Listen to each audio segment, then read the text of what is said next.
Agora é a parte mais fácil. Quais são os tipos de nomenclatura e evolução da inflamação aguda? Isso também já caiu em concurso, tá? Caiu na questão do ano passado. Quando é que eu chamo de inflamação aguda serosa? Sublinha isso, é no início da inflamação, quando o meu conteúdo é inflamatório, ele é líquido, ele é transparente, ele parece o soro, por isso que é chamado de inflamação aguda serosa, ok? Quando que eu tenho isso? Queimadura, inflamação e a herpes simples. Inflamação aguda fibrinosa ou pseudomembranosa. O próprio nome diz, já dá a dica, sublinha. Formação, depósitos de fibrina no campo inflamatório, tá? Por neutrófilos, tá? Permeados por neutrófilos. Exemplo, nas lesões, pneumonia, lesões ulcerativas da mucosa, afta bucal, gengivite e na gengivite aguda, úlcera necrosante e difteria. A inflamação aguda hemorrágica, gente, essa eu acho difícil de cair. Por quê? Hemorrágica tem o quê? Sangue. Sangue tem hemácia. Então, acho essa óbvia de cair. Essa aqui pode cair, aliás, essa aqui pode cair não, foi essa que caiu, tá? Inflamação aguda purulenta ou supurativa. Primeira coisa, quando a gente fala de purulenta, lembra o quê? Pus, né? Então eu tenho um grande número de neutrófilos, né? E eu tenho a presença de pus, ok? Quando esse pus, vários focos de pus vão gerar uma cavidade que a gente vai chamar de abscesso, ok? Abscesso, gente, é quando eu tenho uma inflamação ou uma infecção localizada, ok? Esse é o abscesso. Quando essa formação de pus ela tá começando a ficar difusa, ela recebe o nome de celulite ou fleimão, ok? Hã? O quê? Porque a celulite ela é aguda, ela é o primeiro processo, e depois é que você cronifica em grande senso. Exatamente. Porque na verdade o organismo ele tenta combater aquilo, entendeu? Então primeiro é difuso e depois... Exatamente,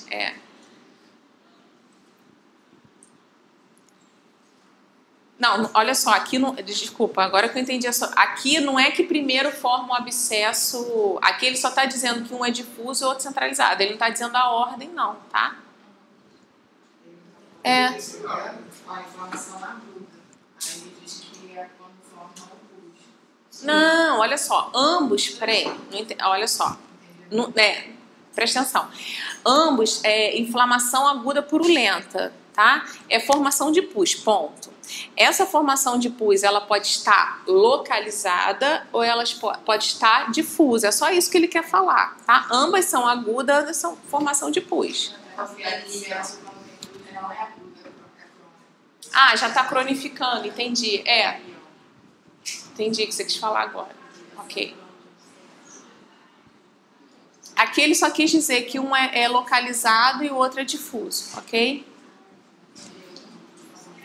Porque o abscesso já está cronificando, né? Tá, entendi o que ela quis falar agora. Mas ele nem entra nessa fase, ele só quis dizer Acho que ele quis complementar e, na verdade, só comparar. Que um é localizado e outro é difuso. Mas o abscesso já é crônico. Agora que eu entendi, eu achei que você estivesse falando da ordem, né? É isso aqui que cai, gente, ó, que tá em vermelhinho, que caiu ano passado. Então, olha lá. Essas inflamações purulentas, elas podem receber algumas denominações, que a gente já viu, né? O abscesso, o abscesso quando é localizado, a celulite quando é difusa. Quando é na camada superficial da derme, isso é chamado de pústula. Quando acomete glândulas e folículos pilosos, glândulas sebáceas, né, e folículos pilosos, a gente chama de furúnculos, né? Ah, eu tô com um furúnculo. E quando você tem uma confluência de furúnculos, a gente vai chamar de antrais, tá? Que acontece principalmente nessa doença aqui, ó, carbúnculo, que foi exatamente essa questão do Exército 2017. O que é o carbúnculo? Doença caracterizada no homem por vários orifícios fistulosos que drenam abundantemente exudato purulento e pode evoluir para uma septicemia, tá? Então é quando você tem vários furúnculos, digamos assim, drenando, ok? Como é que caiu essa questão no exército? Ele perguntava. A doença do tipo carbúnculo é classificada como inflamação aguda serosa, inflamação aguda purulenta, ok? E a inflamação aguda catarral, né? É quando você tem a presença de glândulas produtoras de muco, por isso que dá esse aspecto de catarro, tá? Catarral lembra catarro, catarro lembra muco.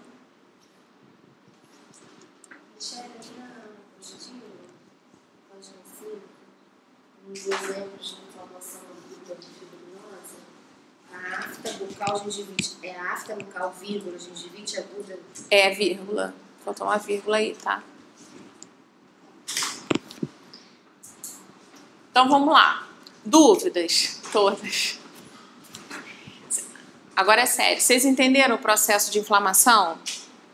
Quais são os tipos de inflamação? O que acontece? Qual é a evolução da inflamação? A inflamação, ela pode evoluir para a sua resolução, ou seja, o organismo ele pode eliminar esse agente agressor, ela pode cronificar, ok? Ou ela pode reagudizar, a gente vai ver cada uma delas agora. Ó, a resolução. Quando o agente agressor é removido, né, através da fagocitose e juntamente a reabsorção do exudato, a gente tem a resolução do processo. Quem faz a fagocitose são os macrófagos, ok? O macrófago, tanto que o macrófago é considerado o lixeiro, né, o gari, tá? Ele que vai remover a sujeira. A cronificação, sublinho está de vermelho. Quando é que eu vou ter um processo de cronificação? Quando as células inflamatórias elas não conseguem destruir o agente etiológico, o agente agressor. Ou quando essas células de defesa não conseguem chegar até o local da área inflamada. Ou ainda, quando os agressores eles estão insistentemente naquele local, tá? Então, eles estão atuando de forma repetitiva naquele local. E aí a gente tem a cronificação da lesão, tá? Então, uma lesão ela vai se tornar crônica por esses três motivos. Ou você não conseguiu eliminar o agente agressor, ou as células de defesa não estão chegando até o local, ou ainda quando esse agressor ele está sendo insistente, tá? Cara, a gente tem, sei lá, na época a gente tem outra ideia de cronificação, cara. Ah, é? É, porque a gente tem uma ideia de, tipo, a lesão se estabilizou, entendeu? Então, ela tá quietinha, então nós estamos crônica. Então, ele fala mais ou menos isso, mas ele fala o seguinte, quando cronifica, quando você não consegue eliminar o agente agressor, você cronifica porque acaba que o organismo se adapta. É exatamente isso. Lembra que eu falei lá no início? Ou você remove, ou você se adapta àquela lesão. A adaptação é uma forma de... A cronificação é uma forma de adaptação. Ele se adaptou àquele agente agressor. Entendeu isso? Hã?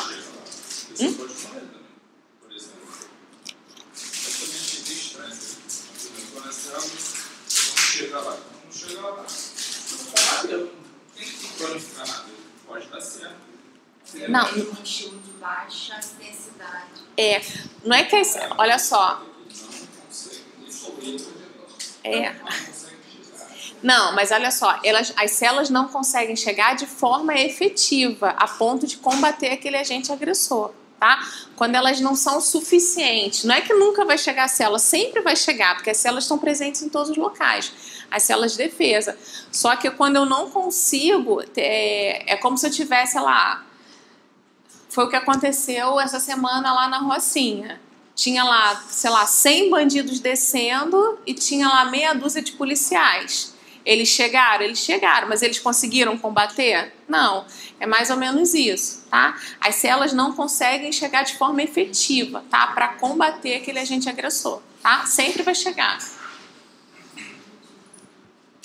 Olha lá, reagudização, quando o reparo foi ineficaz e impedido por agressões repetidas, caracterizadas por um rico infiltrado neutrófilo. Então, a agudização, o que é a reagudização no processo de endo? Exatamente, tá? Você tem uma outra agressão e aquele processo, ele retorna, ok? Vamos lá, vamos falar então das implicações sistêmicas da inflamação aguda. A inflamação aguda é breve, de curta duração, sublinha, média de 1 a 3 dias, e ela pode apresentar sinais clínicos e sinais clínicos locais e sistêmicos, ok? Então vamos lá, quais são os sistemas locais? Quando a gente fala, a primeira coisa, inflamação, o que é inflamação? Quais são os sinais clínicos da inflamação? Dor, rubor, né, que é o calor, edema, eritema, exatamente isso, ó. A dor é o resultado da liberação de mediadores, tá? Citocinas, sininas, e é potencializada pelas prostaglandinas. E o prurido, a coceira, é em função de quem? Da histamina. Como que eu vou combater essa dor? Analgésico, né? Ou anti-inflamatório que tem ação analgésica. O edema e a tumefação. Por que ocorre o edema e a tumefação?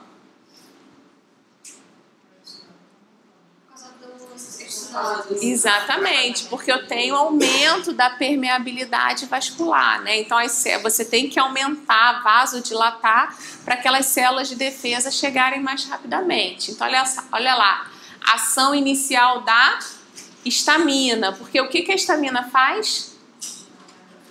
Aumenta a permeabilidade vascular. E isso também é potencializado pelas prostaglandinas, tá? Calor ou hipertermia local. Esses sintomas estão presentes porque todos os capilares e vênulos estão funcionando em sua plenitude. Aumento do índice metabólico, vasodilatação e aumento da permeabilidade também. Perda da função, né? Porque o agente agressor está ali no local, então tudo está alterado. A gente tem uma perda de equilíbrio. Qual é o nome da lei quando a gente altera o equilíbrio? Starling, isso aí. Starling é o equilíbrio entre as pressões, pressão osmótica e pressão hidrostática. Quando você altera a lei de Starling. Então vamos lá, quais são aspectos clínicos sistêmicos? Quanto maior a área inflamada, o que vai acontecer? Maior a quantidade de liberação de mediadores químicos, maior a chegada de células de defesa. Então vamos lá, quais são os comprometimentos sistêmicos? Mal-estar, cefaleia, prostração, astenia, que é a fadiga física, e mialgia. Por que a gente, quando a gente está com uma inflamação, a gente sente cefaleia, esse mal-estar? Primeiro, que esses produtos do exudato, eles vão sensibilizar os quimiorreceptores centrais também, tá?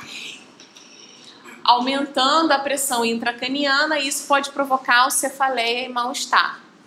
Além disso, a ação das toxinas, né, pode atuar também na musculatura, gerando essa astenia, essa fadiga muscular. A febre, por que a gente tem a febre? Porque a gente tem essas citocinas, interleucina 1, interleucina 6, e o fator de tumose, de necrose, o fator de necrose tumoral, ele vai atuar no hipotálamo, que é onde regula, né, a temperatura corporal, e isso pode resultar em febre.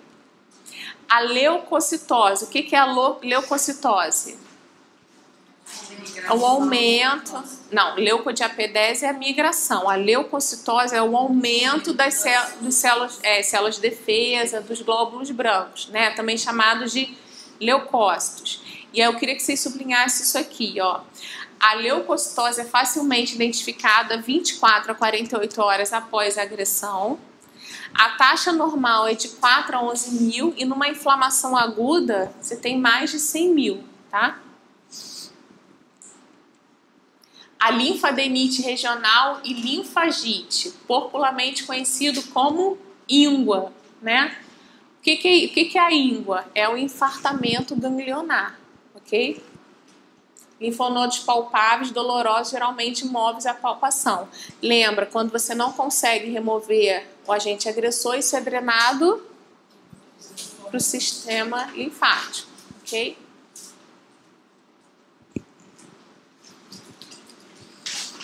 Então, olha lá, novamente, reação da fase aguda. O termo da fase aguda da inflamação representa uma resposta precoce do organismo.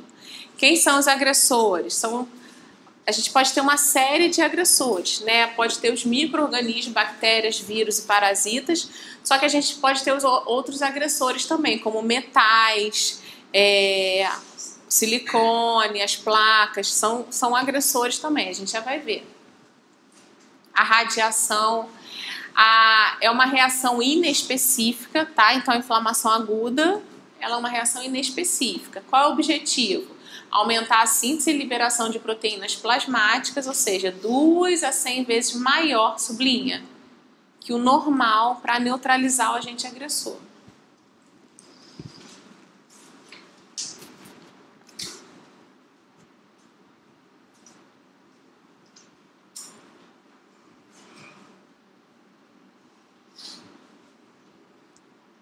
Essas proteínas, né, envolvidas no processo inflamatório, elas podem ser classificadas em indutores. Quem são os indutores? Macrófagos, fibroblastos, células endoteliais.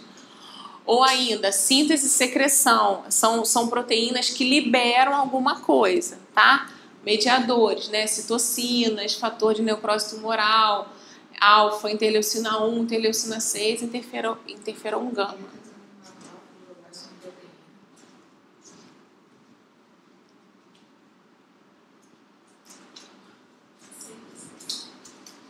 Depois eu até olho no livro, ele classifica as células, né? Ele fala, ele classifica cada uma das células, depois a gente vê ali com calma. Quais são as características? Eu acho que ele quis dizer que aqui em cima, no objetivo, você colocou liberação de proteínas plasmáticas e de repente ele incluiu isso como proteína. É porque são indutores, são indutores, são sócio, né? Eu acho que eu entendi assim. Características da reação. Isso aqui tudo é repetição do que a gente já viu, tá? Febre, leucocitose, ativação do sistema complemento, que é um sistema mais específico, ativação da coagulação, alterações hormonais, redução de ferro e zinco e síntese de proteínas da fase aguda. E aí tem uns aspectos microscópicos, tá? Eu coloquei aí só para o desencargo de consciência, tá? Bom, vamos falar então da inflamação crônica. A inflamação crônica, ela advém de uma inflamação aguda, tá? Necessariamente, para eu ter uma inflamação crônica, eu já passei por uma inflamação aguda. Na maioria dos casos, o que acontece com o agente agressor? É eliminado, tá? Você tem inflamação aguda, na maioria dos casos, esse agente agressor é eliminado. Há alguns casos que vão se adaptar ou cronificar. Quando eventualmente a resolução da inflamação aguda não ocorre, se estabelece a inflamação crônica. Novamente, por que ocorre a cronificação? Olha lá, quando as células de defesa foram incapazes, né, de destruir o agente agressor, quando a localização do agente agressor não permite a chegada das células inflamatórias, quando há a entrada repetitiva do agressor, ou seja, quando o agressor ele é insistente, tá? Tá vendo? Ele repete isso num outro capítulo. Isso aqui eu acho que pode cair, gente. Quais são as células típicas? A gente até falou da inflamação aguda e quais são as células típicas da inflamação crônica. Então vamos lá, a gente já respondeu. Quais são as células típicas da inflamação aguda? Leucócitos polimorfos nucleares, né? Os mais importantes são os neutrófilos, ok?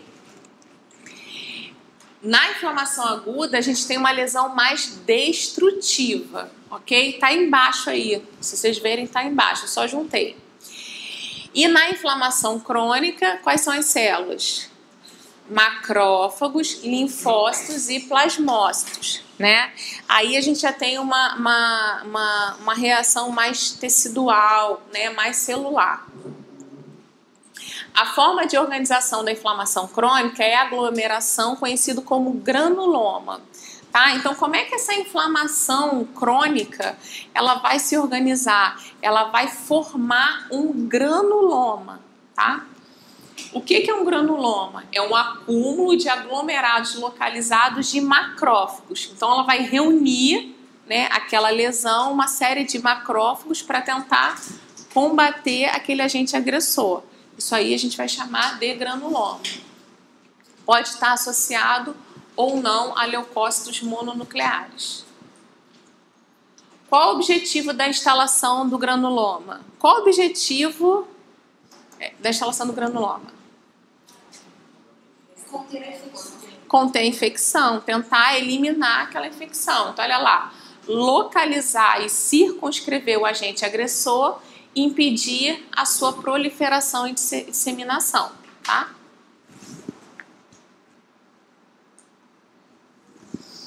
Características comuns da inflamação crônica, né? Primeiro, longa duração, baixa sintomatologia, manifestações sistêmicas limitadas, associação com o sistema imunológico, né, do hospedeiro, e a gente também tem eventos imunopatológicos. Então vamos lá. A inflamação aguda, ela pode ser resolvida ou ela pode evoluir para uma inflamação crônica. O que a gente tem na inflamação crônica? A inflamação crônica é a tentativa do organismo conter aquele agente agressor. Como é que ele vai conter esse agente agressor? Através da formação do granuloma, né? Que é um conglomerado de macrófagos, ok? Esse granuloma, ele não sei se você fala que ele é epiteliado. Não, ele não fala nada. Tá? Entendi. É, porque tem um que é... Como é que é? Qual é a diferença? Um é epiteliado e o outro não é? Não, ele fala que o granuloma ele é epiteliado. Ele pode evoluir ou não com cisto. Ah, entendi. Era isso que eu queria lembrar. Bom, vamos lá. Na verdade, a forma mais comum da inflamação crônica é a inflamação crônica granulomatosa, ok? Quando a gente tem a formação do granuloma, certo? Mas eu também posso ter uma inflamação crônica difusa intersticial. O que é isso? É quando eu tenho um agressor com várias repetições de agressão. Olha lá, quando ocorre frente a agressões repetitivas e baixo grau de intensidade, tá? Porque, um trauma repetitivo. Porque nesse caso, o infiltrado inflamatório está de forma desorganizada. Então, não tem a formação do granuloma. Entenderam isso? Na maioria das vezes, a inflamação crônica, ela forma um granuloma. Que as células vão tentar combater esse agente agressor. Só que em alguns casos, quando eu tenho um agente agressor de baixa intensidade de forma repetitiva, como num trauma, por exemplo, eu posso não ter a formação de um granuloma, tá? E aí essas células inflamatórias, elas vão estar difusas. Por isso que o nome é inflamação crônica difusa intersticial. Eu acho que eles podem perguntar isso também. O tipo de inflamação crônica, onde eu tenho frente a agressões repetitivas e de baixa intensidade, é chamada de... Aí pode ter vindo lá, abscesso, granuloma, né? Infecção aguda, infecção, sei lá, crônica granulomatosa ou infecção crônica difusa, difusa intersticial. Tudo bem?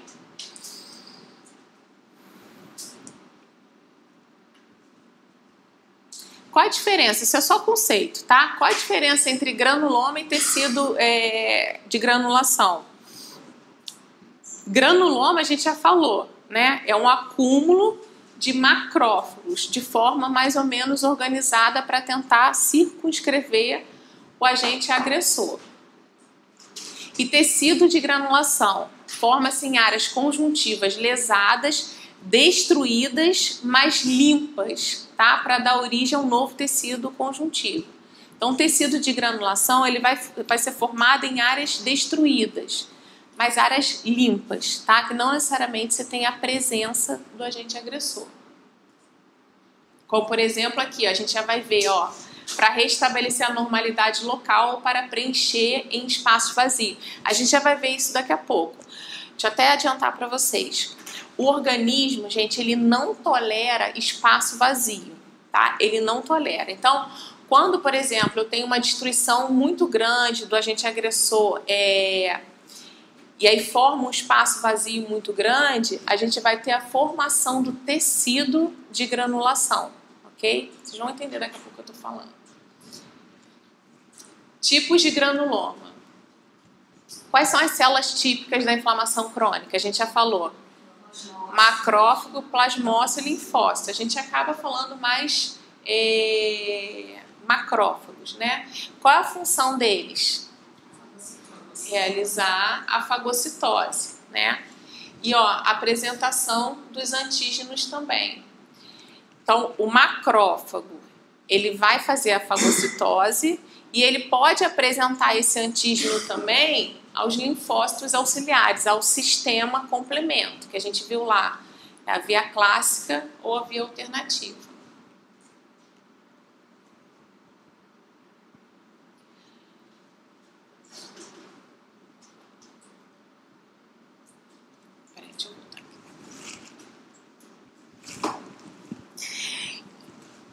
Então, olha lá. Quando eu tenho só a fagocitose pelo macrófago, eu tenho uma via o quê? Inespecífica, tá? Quando esse macrófago, além de estar fazendo a fagocitose, ele também está apresentando esse antígeno aos linfócitos auxiliares, eu estou ativando também quem?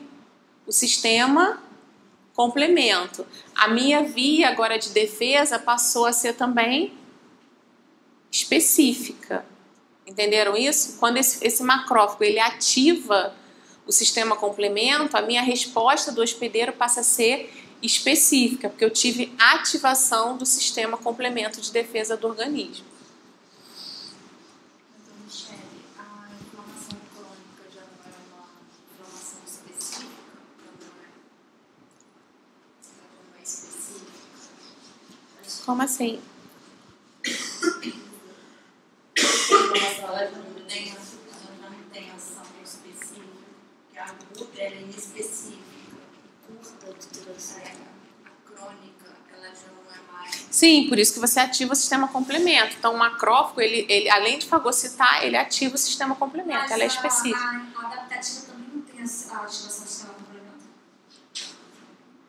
Não. Qual adaptativa? A inata, desculpa. Desculpa. Porque a inata ela também não tem ativação do sistema complemento, não tem? Peraí, vocês estão falando? Vocês estão falando de endo de inflamação. Vamos. Tá falando do livro de endo. Tá, o que fala o livro de endo? Vamos lá. Vamos ver se eu consigo explicar. Que também na imunidade inata, que é a primeira linha de defesa, você também tem a ativação do sistema complemento. Que é aguda que ele fala? Também. Mas assim, ele fala que na imunidade inata, que é a primeira linha de defesa, você também tem a ativação do sistema complemento. Ah, entendi. Não, eu não li nada disso aqui, não. Bom, então pra ele não tem. Olha só, aqui ele fala inflamação aguda inespecífica e inflamação crônica específica, ponto. Tá? Então, pra ele, só tem ativação do sistema complemento na imunidade adaptativa. Entendi. Na primeira, então, não tem. Aí vocês já estão entrando em muitos detalhes, gente. Não sei, porque aí já tá no Siqueira, aí começa assim, a misturar endo, aí recebe outros nomes, aí já dá tilt. Vamos lá, ó. Agora uma parte importante. Qual a diferença entre antígeno, corpo estranho e corpo inerte, tá? Antígeno, gente, são as substâncias de natureza proteica, ok? Capazes de induzir, sublinha, uma resposta imunológica, uma inflamatória e imunológica ao mesmo tempo. Exemplo, bactérias, fungos, vírus e parasitas, ok? O que é um corpo estranho? Um corpo estranho é aquele que induz a uma resposta inflamatória, mas não induz uma resposta imunológica. São os materiais, né? Cimento, gutapeste, amálgama, resina, ionômero, tá? E o corpo inerte, por si só, o corpo inerte ele não induz uma resposta inflamatória e imunológica. A inflamação aguda se dá em função da manipulação do tecido ou trauma. Eu acho isso importante saber, tá? A diferença de corpo estranho, corpo inerte.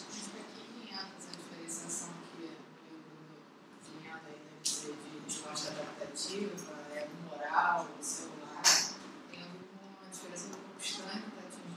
o organismo. Porque quando você precisa de uma resposta imunológica, aí você tem a moral. Olha só, gente, essa parte, o livro do Consular, ele fala dessa parte, só que é muito específica. Eu nem trouxe para vocês. Mas porque o que aí você falou então dessa parte do sistema complemento? Esquece o que eu falei. O que você falou? o que eu falei do sistema complemento? Dessa parte de...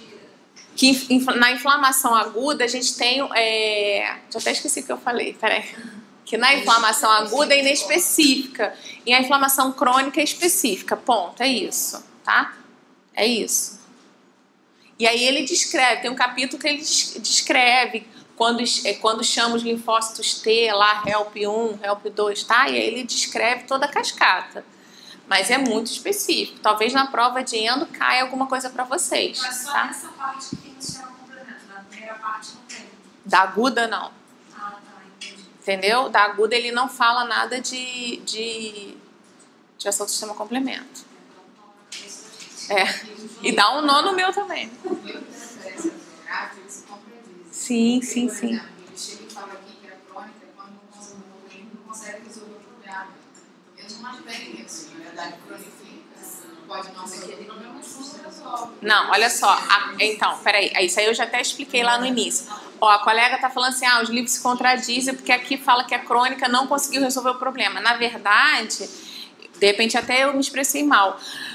A crônico, inicialmente, ele tá vendo que ele não vai conseguir. Aí ele aumenta a quantidade de enzimas proteolíticas, né?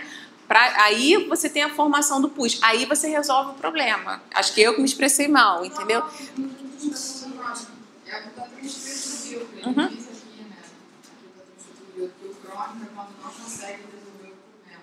Aí vai que foi uma questão. Sim, certo.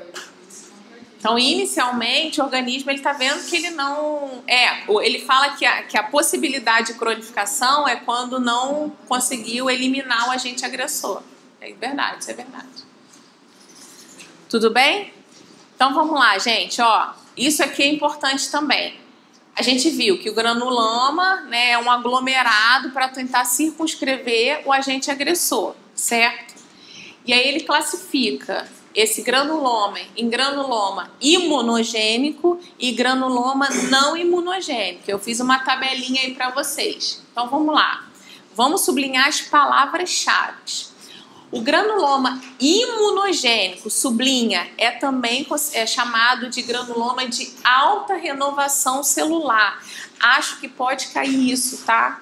Granuloma de alta renovação celular, também chamado de imunogênico. Por quê?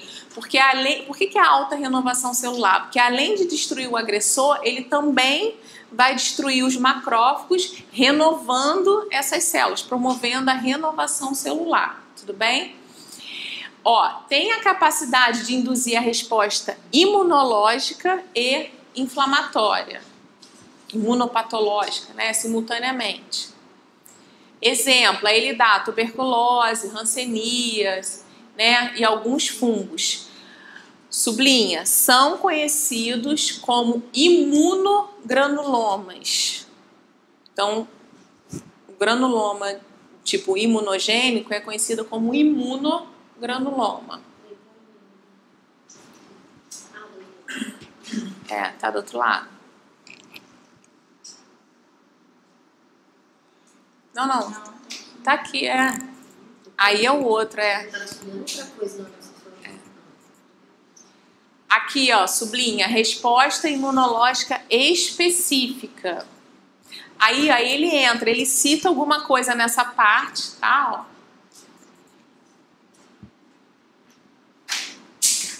Aí eu tenho os linfócitos, né, T-help1 e T-help2. Ele explica tudo isso. O que eu separei para vocês? É só isso aqui, ó, que eu queria que vocês soubessem. O T-help1, eu estou agindo em agressores intracelulares, tá? Associado à hipersensibilidade do tipo 4. E o T2 é quando eu tenho agressores extracelulares, associado à produção de anticorpos. Gente, isso aqui no livro tem um capítulo inteiro falando disso, tá? Explicando toda essa cascata. Quem quiser ler, mas eu trouxe o que eu achava mais importante desse diferença de granuloma imunogênico e não imunogênico.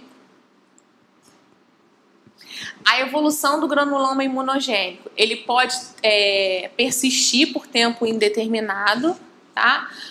Com a manutenção do processo, a resposta imunológica não está estimulando suficientemente os macrófagos.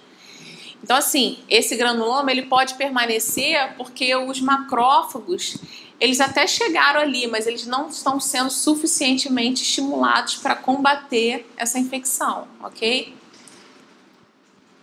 Ou falha na circunscrição seguida de disseminação da doença, ou seja, paciente imunodeprimido. Então, esse macrófago, ele até chega, mas ele não consegue circunscrever esse agente agressor. Ou ainda, eliminação do agente agressor e reparação dos danos, tá? Formando tecido fibroso, que a gente já vai ver também qual a diferença de fibrose.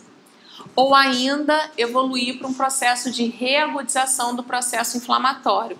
Quando que a gente tem reagudização do processo inflamatório que estava crônico? Quando eu tenho uma contaminação bacteriana secundária. Tudo bem?